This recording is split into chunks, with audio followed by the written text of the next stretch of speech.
자, 이번 시간에는요, 공급 프로세스에 대한 이해라는 제목의 내용을 함께 공부해 보겠습니다. 자, 우리가 만약에 어느 한 공장을 방문했어요. 그래서 그 공장에서 뭔가 프로세스를 분석하려고 합니다. 자, 그림에 보시는 이 그림은요, 어느 석탄을 이용한 제품을 생산하는 그런 공장인데요. 만약에 우리가 이 공장에 대해서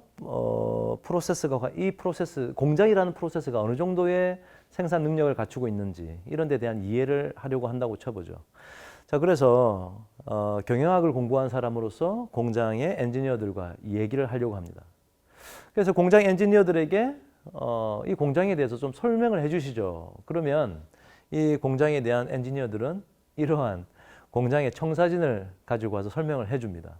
그래서 시작은 어느 기능을 하는 어느 장비에서부터 어느 기계에서부터 시작하고요. 어떤 원리를 통해서 이렇게 나가다가 뭐 마지막으로 어떤 과정을 거쳐서 어떤 제품이 만들어집니다라고 아주 기술적인 용어를 섞어서 프로세스를 설명해 주죠.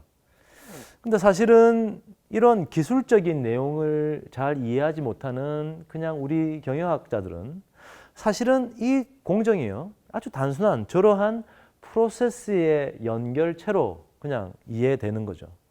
그래서 원재료가 있고요.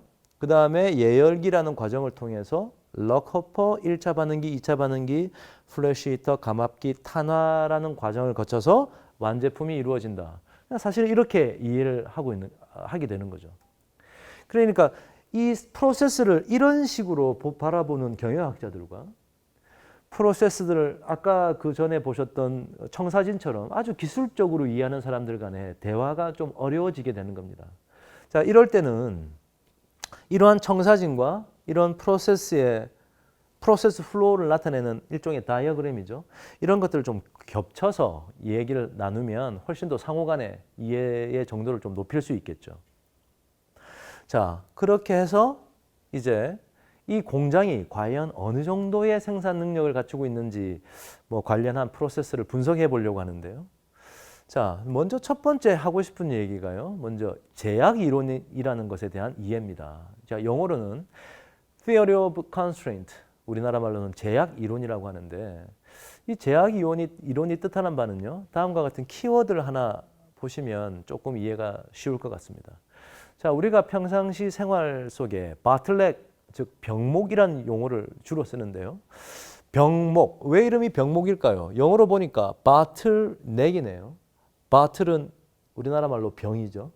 넥, 사람의 목을 말하는 겁니다. 그래서 병의 목이란 뜻인데 병목이란 말은 주로 언제 쓰시나요?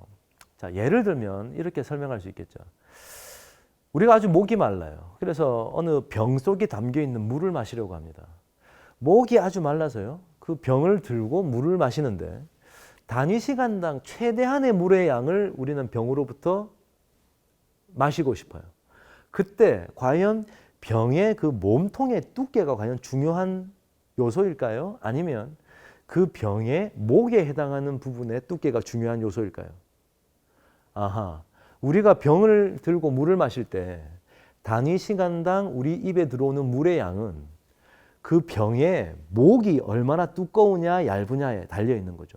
즉, 병목이란 말은 어느 프로세스에서 그 프로세스의 산출량을 결정하는 어느 한 대목을 말하는데요. 자, 그 병목에 대한 이해를 가지고 있으면 아까 예전에 우리가 프로세스에 대해서 이해할 때 capacity, 처리 능력이라는 용어를 배웠는데요. 흐름률이라는 용어와 비슷하지만 조금 차이가 나는, 즉 흐름률이 최대가 되면 어디까지 될 수 있는가, 그것이 캐파시티였어요. 처리 능력이라고 하는 거였는데 그 프로세스의 캐파시티는 병목의 캐파시티와 똑같다.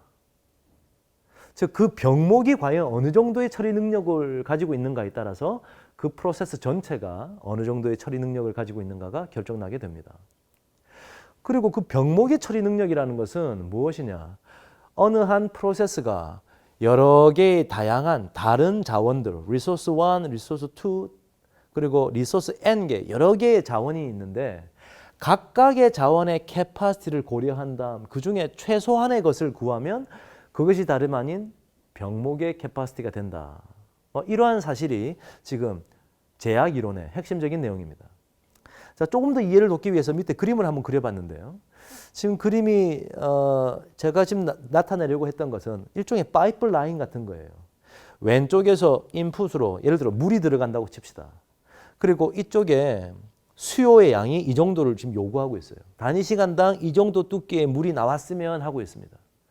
그런데 과연 여기서 입을 이만큼 벌리고 있는 고객에게 물은 어느 정도 흘러 들어가나요?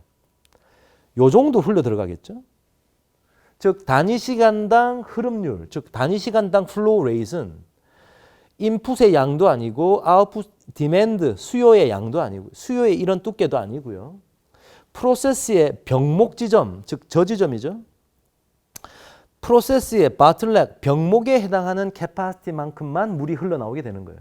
그래서 그것이 이 프로세스의 플로우 레이트, 흐름률을 결정하게 됩니다.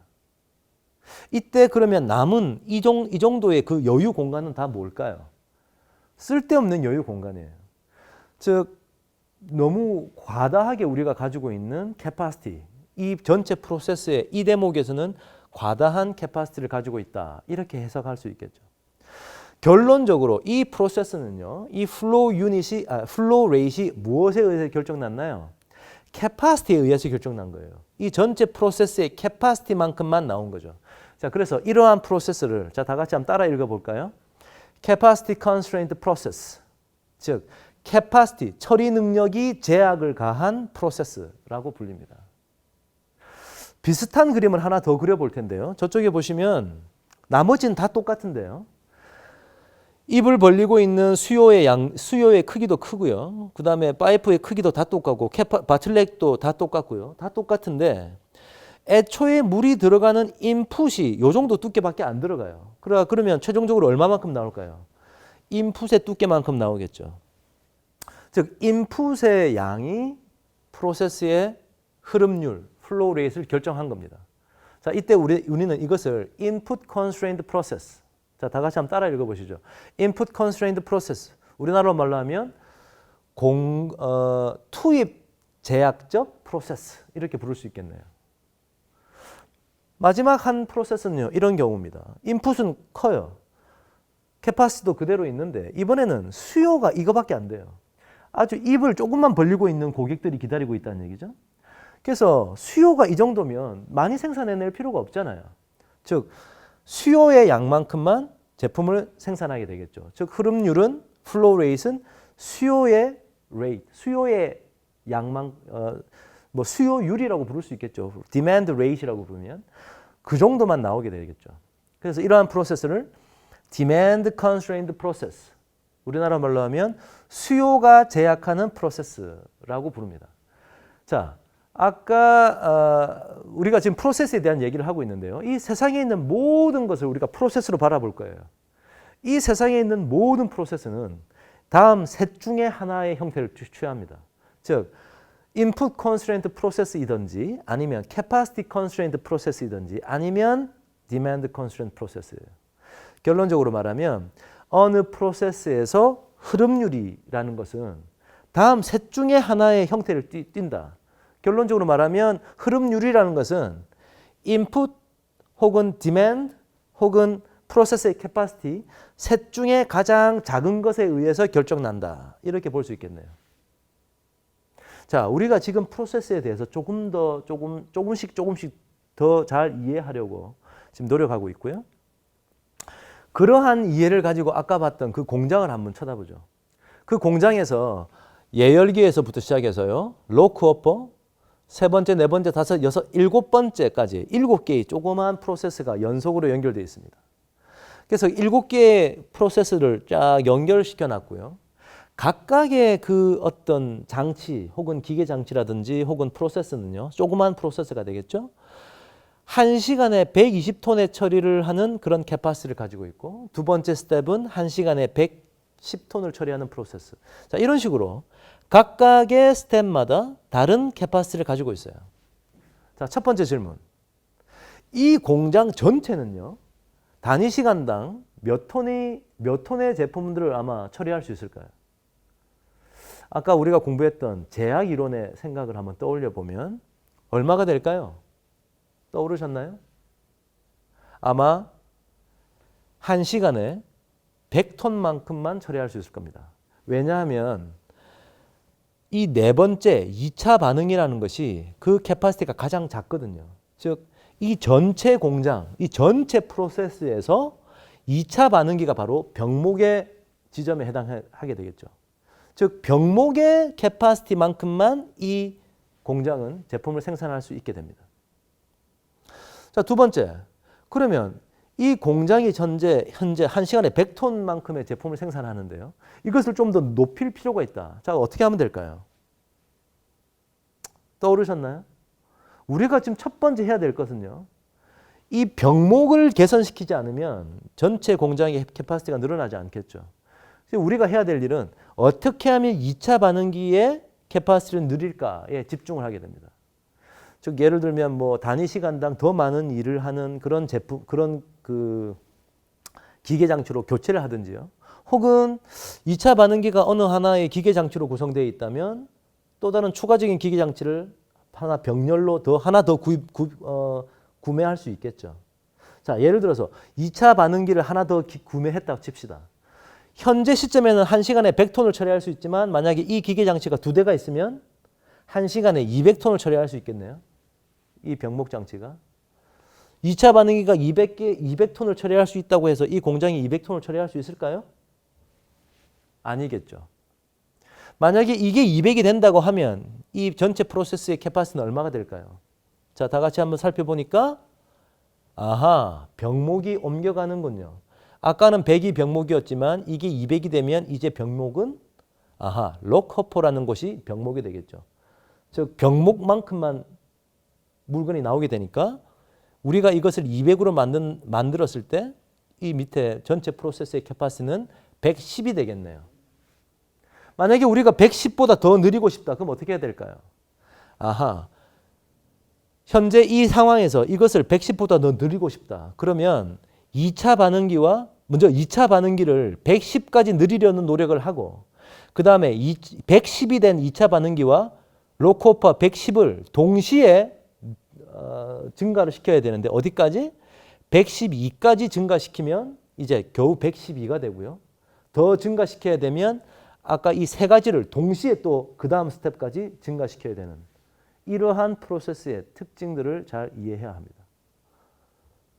자, 방금 프로세스를 어떻게 증가시키는지에 대한 설명을 조금 드렸고요.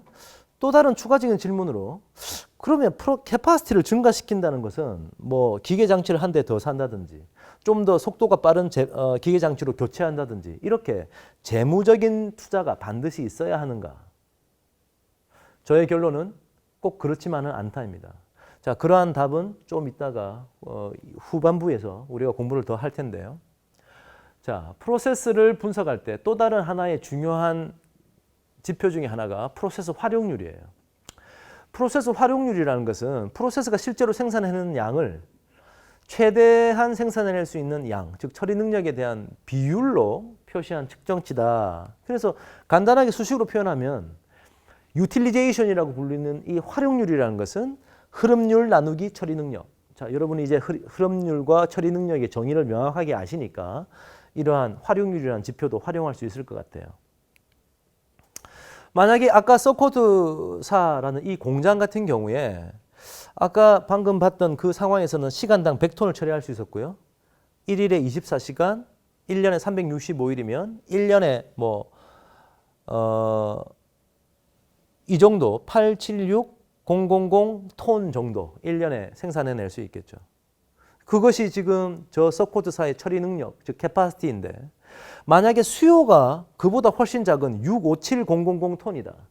수요가 캐파시티보다 작아요. 자, 인풋은 아주 많다고 쳐봅시다. 그러면 아까 얘기했던 세 가지의 프로세스 종류 중에 어떤 건가요? 투입이 제약하는 프로세스인가요? 캐파시티가 제약하는 프로세스인가요? 아니면 수요가 제약하는 건가요? 수요가 지금 캐파시티보다 작죠? 그러니까 이것은 수요 제약적인 프로세스가 되겠네요. 자, 그래서 활용률은 어떻게 되나요? 수요에 의해 제약받으니까 수요가 아마 흐름률이 될 거고요. 수요의 양이. 그 다음에 캐파시티가 이 정도 되니까 활용률은 75%. 자, 이렇게 나타나게 됩니다. 이때 우리가 상상할 수 있는 것은 병목 지점이라는 것은 아마 전체 프로세스에서 가장 큰 처리 능력, 가장 큰 활용률을 가지게 될 것이다 라는 것을 이해할 수 있는데요. 왜냐하면 고객의 요구량은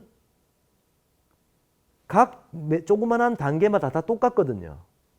그리고 병목 지점이라는 것이 이 지표에서 분모에 해당하는 처리 능력이 가장 작은 거니까 병목 지점에서 아마 활용률이 가장 최대가 될 겁니다.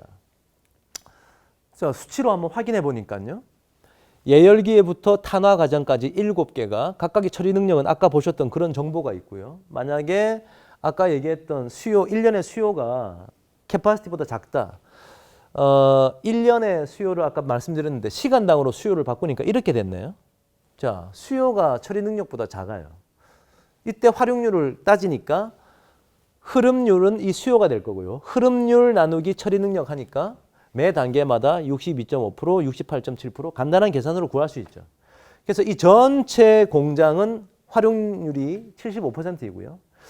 여기서 가장 큰 걸 보니까 75%라고 하는 이 병목 지점에 해당했던 이 지점이 활용률이 가장 높게 되겠네요.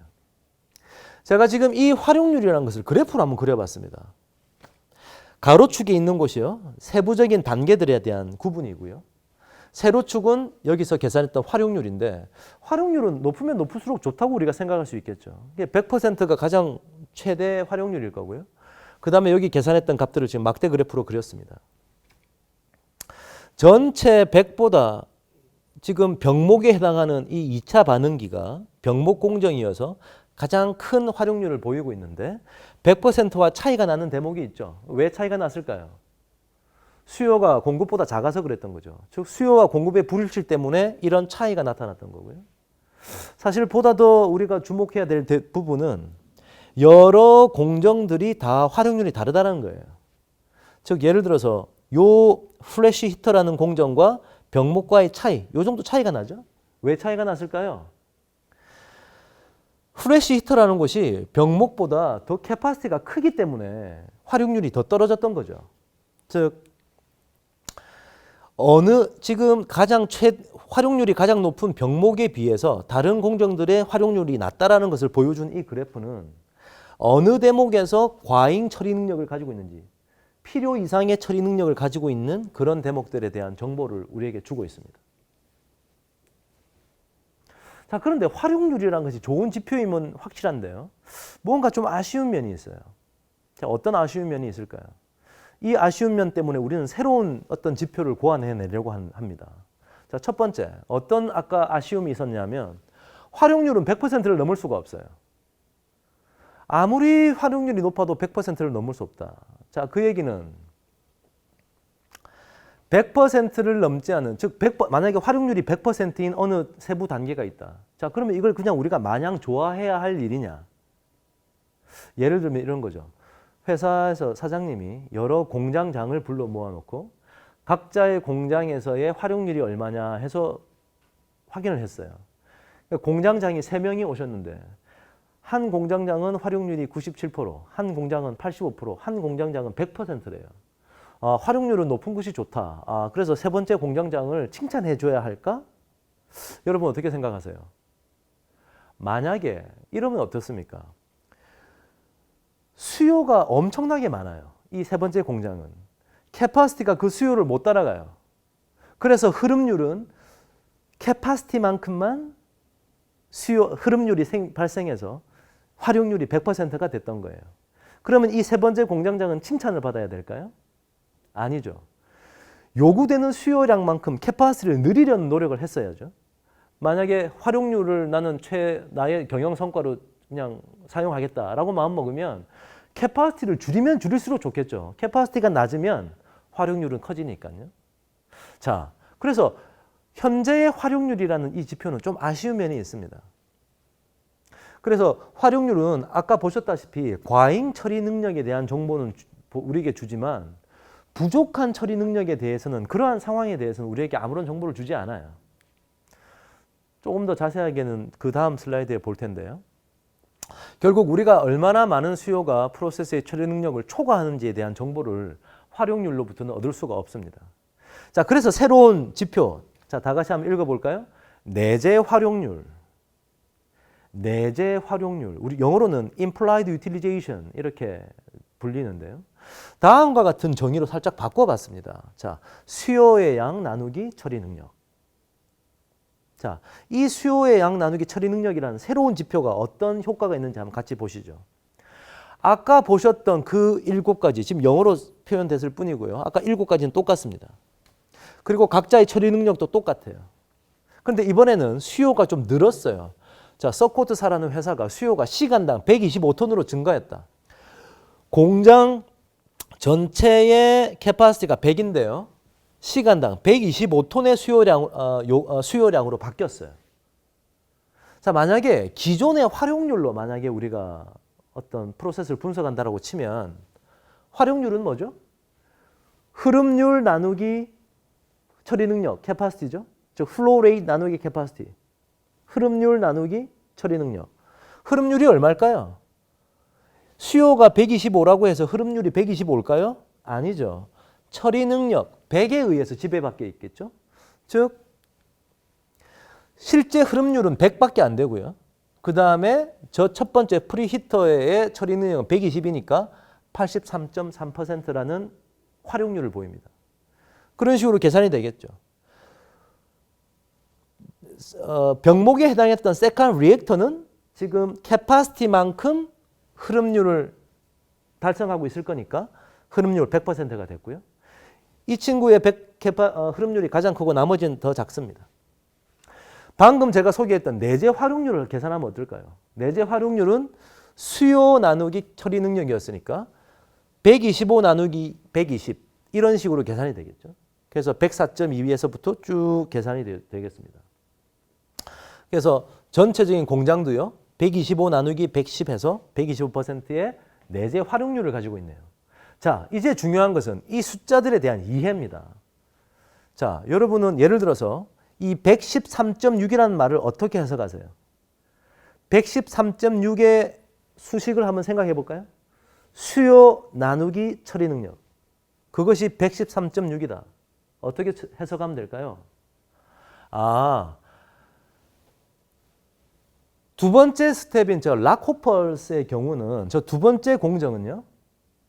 자기 처리 능력의 113.6%만큼 노력을 기해야 겨우 수요를 만족시킨다는 뜻입니다. 마지막 75.8은요. 당신 능력의 75.8%만 노력을 기하면 수요를 만족시킨다. 이런 뜻이겠죠. 자, 누가 제일 바쁜 친구가 되나요? 그렇게 되면 125. 병목이라는 공정이 가장 바쁜, 열심히 자기 능력보다 훨씬 더 열심히 일해야 수요를 만족시키는 공정이 되는 거죠. 예, 방금 우리가 얘기했다시피 이 내재 활용률을 계산하는 방식에 대한 이해뿐만 아니라 그 결과로 나온 이 숫자들을 어떻게 해석하는가, 그것이 아주 중요하게 되겠죠. 자, 그래서 방금 소개했던 그 활용률과 내재 활용률을 한번 비교해서 어떤 차이가 있는지 한번 살펴보겠습니다. 자, 먼저 제일 위에 나타난 구분은요. 수요가 처리 능력보다 크다, 작다. 이게 두 개의 구분이 가능하고요. 그 다음에 활용률과 내재 활용률을 한번 비교해 보겠습니다. 활용률은 방금 기억하시다시피 흐름률 나누기 처리 능력이라는 값이었고요. 내재 활용률은 수요 나누기 처리 능력이었습니다. 자, 먼저 처리 능력이 수요보다 크다. 즉 수요가 처리 능력보다 작으면 이 프로세스의 플로우 레이트, 흐름률은 수요에 의해서 영향을 받게 됐겠죠. 그래서 이것을 수요 제약 프로세스라 할 수 있을 거고요. 처리 능력이 수요보다 작으면 그 프로세스의 플로우 레이트, 흐름률은 처리 능력만큼만 생산해낼 수 있겠죠. 그래서 이것은 처리 능력 제약 프로세스라고 볼 수 있습니다. 자, 그러면 먼저 수요 제약 프로세스인 경우는 활용률과 내재 활용률은 어떻게 차이가 날까요? 결론은 같습니다. 두 값은 같은 값을 나타내게 되어 있죠. 그리고 그 같은 값은 과잉 처리 능력에 대한 정보만을 우리에게 주게 됩니다. 그러한 이유는 수요가 처리 능력보다 작으면 이 수요라는 것이 바로 흐름률과 같아지는 거니까 앞서서 봤던 활용률과 내재 활용률이 같은 수학식이 되는 거죠. 그래서 우리에게 같은 정보를 준다고 할 수 있습니다. 반면에 처리 능력이 수요보다 더 작으면 어떻게 되나요? 즉 처리 능력 제약 프로세스에서는 먼저 내재 활용률은요. 처리 능력 부족에 대한 정보까지. 즉 아까 우리가 봤던 그 내재 활용률이 예를 들어 뭐 120%의 내재 활용률이다. 그 말 뜻이 무엇이었나요? 그 해당 조그만한 해당 프로세스가 120%만큼의 능력을 발휘해야 비로소 수요를 만족시킨다. 즉 처리 능력이 부족에 대한 정보를 우리에게 줬던 거죠. 그런데 활용률은요. 우리에게 그런 처리 능력 부족에 대해서는 아무런 설명을 해주지 않습니다. 자, 이러한 내용들이 우리가 활용률과 내재 활용률을 한번 비교해 볼 수 있는 그런 아주 분석적인 접근이 되겠죠. 자, 이때까지 우리가 프로세스를 분석할 때는요. 플로우 유닛, 즉 흐름 단위가 단 한 종류만 있었습니다. 만약에 여러 종류를 다룰 때는 우리 앞서서 봤던 그 백화점 혹은 할인점의 경우와 같이 모든 플로우 유닛들을 전부 다 화폐 단위로 환산해서 다 통합을 다 합칠 수 있으면 그때는 뭐 다양한 종류가 돼도 상관없는데 만약에 화폐 단위로 하나로 뭉칠 수 없다. 자, 그러면 어떻게 프로세스를 분석하면 좋을까요? 적절한 흐름 단위를 정하는 것이 첫 번째 스텝인데 다음과 같은 경우를 보니까 이거는 일종의 하나의 헤드헌팅 회사의 한 예인데요. 자, 보시다시피 다양한 종류의 이력서가 이 회사에 들어오게 됩니다. 예를 들어서 컨설턴트나 변호사라는 직업을 찾기 위한 그 이력서가요. 뭐 한 시간에 3개의 어플리케이션, APPL은 제가 어플리케이션을 좀 줄인 건데요. 한 시간에 한 3통 정도가 이런 잡을 찾으면서 들어오고요. 한 시간에 한 11통 정도의 사무직을 찾는 이력서, 그리고 한 시간에 한 4통 정도의 인턴십을 찾는 이력서가 들어온다고 해봅시다. 자, 그러면 이런 헤드헌팅 회사는 먼저 파일링 작업을 거쳐서 이 이력서는 어떤 잡을 위한 거구나를 구분하는 그런 절차를 거치겠죠. 그래서 그것이 만약에 컨설턴트 변호사면 다음과 같은 루트를 통하게 되고요. 사무직이면 이 빨간색 루트, 그 다음에 인턴십이면 또 다른 루트를 이제 거치게 되는 거죠. 이러한 상황에서 각각 파일링 작업, 그 다음에 교수나 그 상사 직원에게 전화를 거는 작업, 뭐 여러 가지 작업들이 흩어져 있는데 중요한 것은 플로우 유닛, 즉 흐름 단위의 종류에 따라서 거쳐가는 경로가 다르다. 자, 이럴 때는 이 전체 회사를 어떻게 프로세스를 분석하는 게 좋을까? 자, 이런 문제에 직면하게 되죠. 제가 지금 주어진 이 정보에서 그대로 한번 테이블을 한번 만들어 봤는데요. 먼저 앞서 보셨던 파일링, 교수 상사 전화, 즉 첫 번째, 두 번째, 세 번째, 네 번째, 다섯 번째에 하나, 둘, 셋, 넷, 5개의 세부적인 프로세스가 여기 나와 있고요. 각각 단계에서 과연 일 처리를 하는데 시간이 얼마만큼 드는 과정인지를 한번 조사해 봤더니 이렇게 나왔다고 칩시다. 지금 현재 숫자로 표현된 것은 주어진 정보고요. 지금 이제 가려져 있는 부분들이 우리가 찾아내야 할 정보들인데 먼저 파일링 작업 같은 경우에는 한 어플리케이션당 3분의 작업이 드는 그런 조그만 프로세스다. 그리고 우리는 그 작업을 하는 사람이 한 사람 있다. 만약 이렇게 되면 이 파일링이라는 단계에서의 처리 능력은 어떻게 계산이 될까요? 처리 능력, 캐파시티라는 거는 단위 시간당 얼마나 많은 일을 하느냐라는 정보이기 때문에 어플리케이션의 개수 나누기 시간 이렇게 단위가 변해야겠죠. 지금 우리가 주어진 정보가 한 어플리케이션에 3분이 걸린다고 했으니까 어떻게 이렇게 바꾸면 될까요?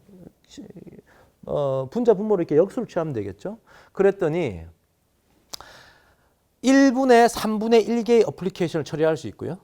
자, 그 정보를 이렇게 쉽게 찾습니다. 그리고 작업자가 한 사람이니까 곱하기 1 해서 분당 3분의 1개의 어플리케이션. 다시 말하면 한 시간에 20개의 어플리케이션을 처리할 수 있다라는 캐파시티를 우리가 찾을 수 있겠죠. 두 번째는 어떤가요? 한 어플리케이션당 20분. 그 얘기는 1분에 20분의 1개의 어플리케이션을 처리할 수 있죠. 그래서 20분의 1개의 어플리케이션 곱하기 작업자가 두 사람이니까 캐파시티는 2배가 되어서 시간당 6개의 어플리케이션 이런 방식으로 쭉 계산을 할 수 있을 겁니다. 자, 그다음 수요 혹은 요구되는 작업량이라고 하는 것은 어떨까요? 지금 제가 숫자를 이렇게 넣었는데요. 이 숫자가 이렇게 나온 이유는 앞에서 한번 들어가 보시죠. 컨설턴트 변호사직을 찾는 이 어플리케이션은요. 먼저 파일링을 통과하고 그 다음에 교수 상사에게 전화 건다라고 하는 이쪽 스텝을 거치게 됩니다. 그 다음에 전 직장 확인, 합격, 확인서 발송. 즉 파일링에서는 3가지 일이 다 들어오고요.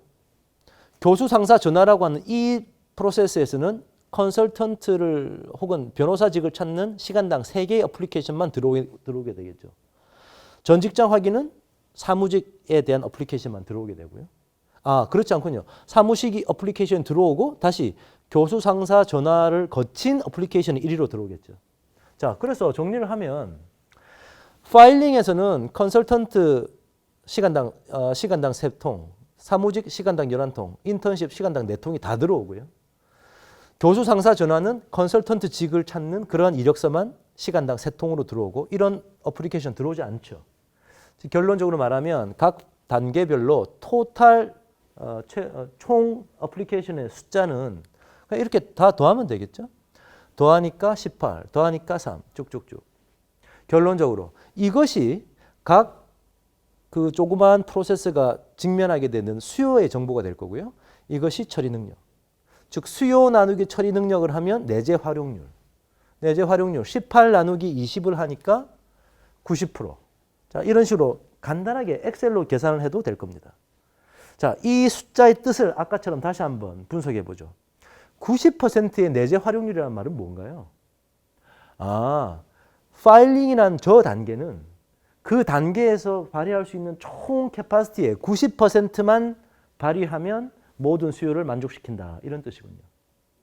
반면에 117이라고 나왔던 저 숫자는 뭘 의미하나요? 전 직장 확인이라고 하는 저 단계는 현재 캐파시티보다 117%만큼 노력을 해야 비로소 수요를 만족시킨다. 이런 뜻이죠. 자, 그러면 여기에서 우리가 어떤 정보를 찾을 수 있습니까? 첫 번째, 각 단계별 내재 활용률을 계산하고 나니까 누가 제일 바쁜 단계인가요? 어떤 단계가 가장 지금 자기 능력을 더 오버해서 더 발휘해야 되나요? 이 3번째 단계군요. 즉 전 직장 확인이라는 단계가 현재 전체 프로세스에서의 병목이다. 이런 사실을 찾을 수 있죠. 두 번째, 내재 활용률이 지금 100%를 넘었어요. 자, 이건 무슨 말입니까? 당신 능력의 117%를 해야 수요를 만족시킨다. 즉 이것은 처리 능력이 제약하고 있는 프로세스구나라는 것을 깨닫게 됩니다. 자, 이런 식으로 지금 종류가 다른 플로우 유닛을 어떻게 다루는지 지금 그런 것들을 볼 수 있었죠. 만약에 이 상태에서 우리가 조금 개선을 한다면 어떤 게 있을까요? 예를 들어서 27%?